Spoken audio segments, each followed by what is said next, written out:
Waalaikumsalam warahmatullahi wabarakatuh. warahmatullahi Selamat wabarakatuh. pagi anak-anak. Selamat pagi, Selamat Pak. pagi. Pagi, Pagi, Pak. Pak. Pak, bagaimana keadaan kalian pagi ini? Alhamdulillah sehat, Pak. Sehat, Pak. Baik. Baik, Pak, Pak. baik. Alhamdulillah sehat, Pak. Ya, selalu jaga kesehatan ya di masa pandemi ini. Ya, baiklah, sebelum kita memulai pelajaran hari ini, saya minta kepada Ketua Kelas, Eko, untuk membacakan Nah, apa yang kalian amati tentang gambar tersebut? Nah, coba salah satunya. Nah, siapa yang bisa? Saya, Pak. Nah, silakan Bu Suci. Baik, Pak. Dengan melihat keadaan lingkungan sekitar, saya berpikir di situ tuh sangat kumuh, Pak. Nah, itu bisa menyebabkan datangnya penyakit. Saya, Pak. Nah, Ibu Lu. Kalau Lusmi. gambar nomor 1 itu kita harus tetap menjaga kebersihannya, tetap kita pertahankan. Kalau yang kedua, kita berusaha untuk membersihkannya, Pak, biar itu di pinggir jalan kelihatan nggak enak, nggak sedap dipandang mata itu. Harusnya pihak terkait itu, Pak, yang harus turun tangan juga. Iya, bagus semuanya. Jawabannya mantap. gambar yang kumuh, lingkungannya tidak terawat. Jadi, bagaimana caranya supaya lingkungan pertama sama dengan lingkungan yang kedua, yaitu mari kita selalu membuang sampah pada tempatnya. Mari kita membersihkan lingkungan kita supaya bersih dan terawat. Materi kita pada hari ini adalah teks laporan hasil observasi. Nah, tujuan pembelajaran kita pada hari ini yaitu adalah yang pertama, bagaimana siswa bisa mengetahui isi dari laporan hasil observasi. Yang kedua, siswa bisa mengetahui struktur teks laporan hasil observasi. Dan yang ketiga adalah bagaimana kalian semua anak-anakku bisa mengetahui ciri kebahasaan teks laporan hasil observasi. Ya, itulah tadi tujuan pembelajaran kita. Mengerti, Pak. Nah, ya sebelum kita memulai pembelajaran pada pagi hari ini, saya akan memperlihatkan sebuah cuplikan video. Harap anak-anakku memirsa dan menyimak video ini ya. Inilah videonya. Di sini, Lestari ID akan membahas tentang berbagai macam materi bahasa Indonesia. Kali ini, Lestari ID akan membahas materi tentang apa saja sih? Yuk kita simak, namun jangan lupa subscribe dan nyalakan loncengnya untuk mengetahui berbagai video-video. Apa pengertian dari teks laporan hasil observasi?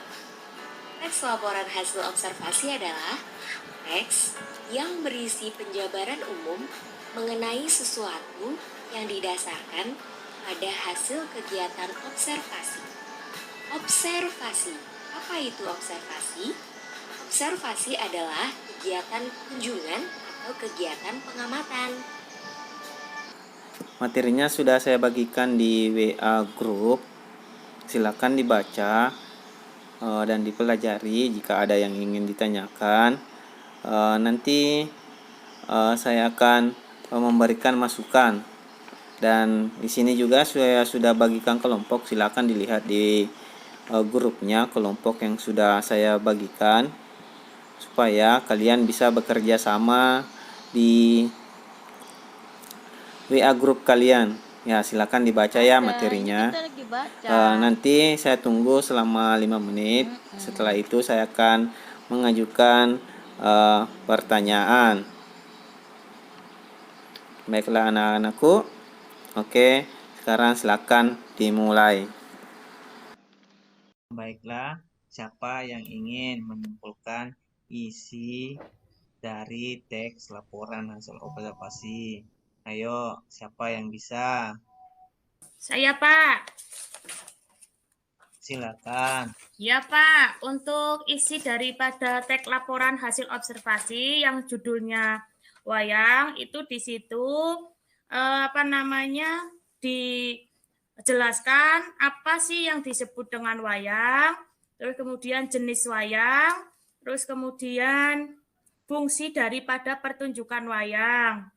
Yang disebut dengan wayang itu adalah suatu seni pertunjukan yang telah ditetapkan sebagai warisan mahakarya dunia. Terus kemudian jenis wayang.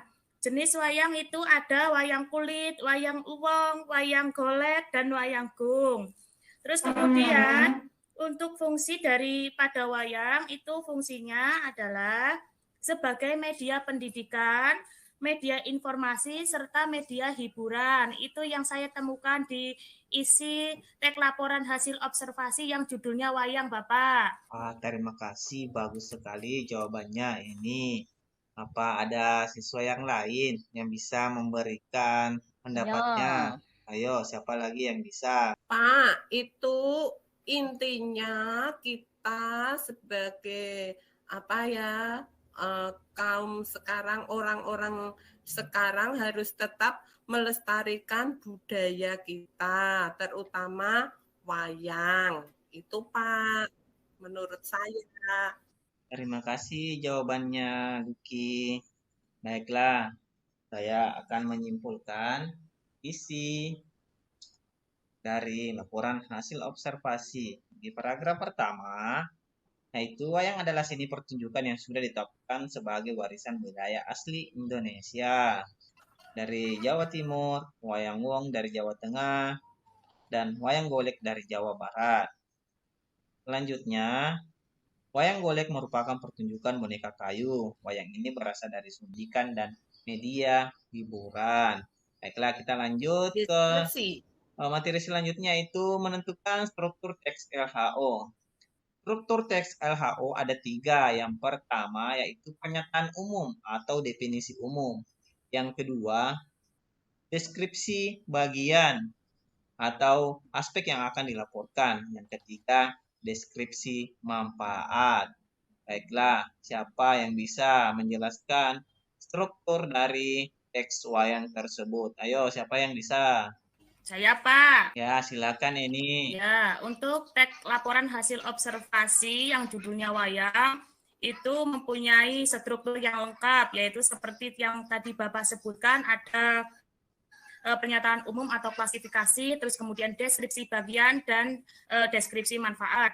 Di teks wayang itu, untuk struktur pernyataan umum atau klasifikasi itu ada di paragraf pertama, Pak, yang judulnya wayang adalah seni pertunjukan yang telah ditetapkan sebagai warisan budaya asli Indonesia.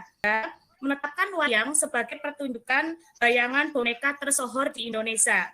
Sebuah warisan mahakarya dunia yang tidak ternilai dan dalam seni bertutur. Terus kemudian untuk yang deskripsi bagian itu ada di wayang kulit. Dilihat dari umur dan gaya pertunjukan pun dibagi lagi menjadi beberapa jenis. Jenis yang paling terkenal dikarenakan memiliki paragraf nomor 2, nomor 3, nomor 4, 5, dan 6 itu termasuk ke dalam deskripsi sebagian. Sedangkan untuk paragraf yang terakhir yaitu paragraf nomor 7 itu sudah masuk ke manfaat daripada wayang. Di sini untuk bunyi paragrafnya adalah semua jenis wayang di atas merupakan wujud ekspresi kebudayaan yang dimanfaatkan dalam berbagai kehidupan antara lain sebagai media pendidikan, media informasi, dan media hiburan. Begitu Bapak. Iya, bagus sekali jawabannya ini dari kelompok 3 ini. Baiklah, kita akan lanjut ke ciri atau aspek kebahasaan teks LHO. Yang pertama ada kata frasa, verba, dan nomina. Yang kedua afiksasi. Yang ketiga kalimat definisi dan kalimat deskripsi. Yang keempat kalimat simpleks dan kompleks. Ayo, siapa yang bisa? menganalisisnya? Saya mau jawab, Pak. Silakan. Ya, ini wayang. Terus frasanya sebagai pertunjukan bayangan boneka tersohor dari Indonesia. Terus sebuah warisan mahakarya dunia. Seperti itu, Pak. Iya. Jadi kalau kata menetapkan itu termasuk kata apa ya? Kata nomina atau verba? Verba, Pak, karena menunjukkan suatu Verba, Pak. kegiatan kerja, Pak. Iya Pak, verba Pak. Jadi kalau nomina itu yang mana ya? Minuman juga Jenisnya. benda, Pak, benda. Bendanya Pak. Oh iya. Kata benda, Pak.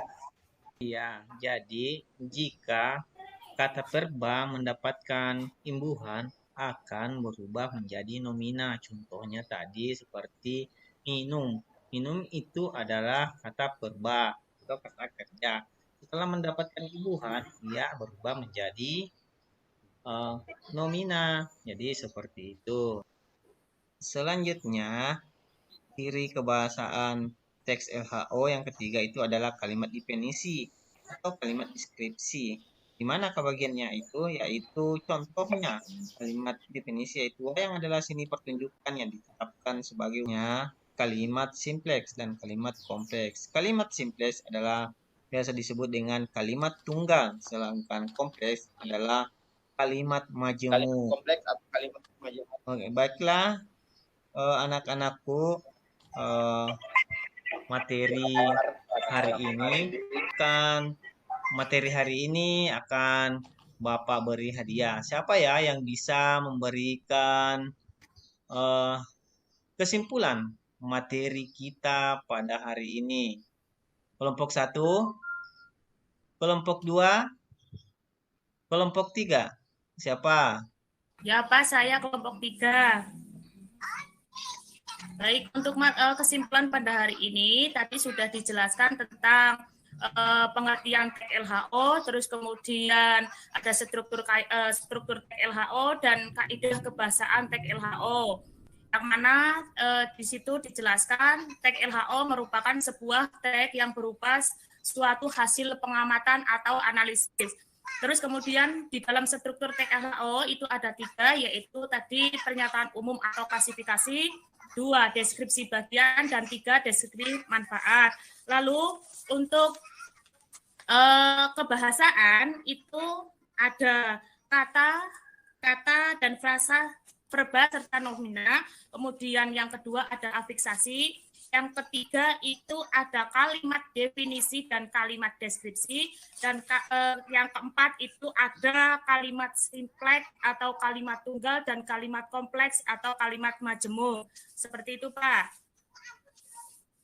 Ya, bagus sekali jawabannya dari kelompok 3.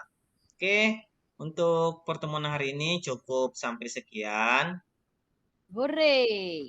Saya akan memberikan tugas di grup WA grup kalian. Silakan dikerja ya. Baik, Pak. Baik Pak. Pak. Pak, kumpulnya kapan?